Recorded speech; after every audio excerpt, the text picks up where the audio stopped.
পৃথিবীর অসংখ্য ধর্মে মিরাজের কাহিনী দেখতে পাওয়া যায়। চলেন শুরু করি।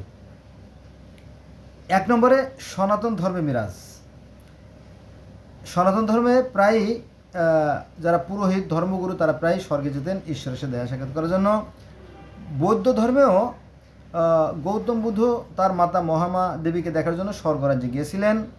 গ্রিক ধর্ম রোমান ধর্মে তো তারা তো সেই স্বর্গরাজ্যেই থাকতেন, যেমন জিউস ছিল স্বর্গের রাজা। মিশরীয় ধর্মেও রা তিনি স্বর্গে রাগ করে চলে যান। তারপরে গিলগামেশের মহাকাব্যে দেখা যায় যে সেই স্বর্গের দেবতাদের সাথে অবতারদের যুদ্ধ হয়, এরকম একটা কাহিনী আছে। পার্সি ধর্মে জরথ্রুস্ট মিরাজে গিয়েছিলেন।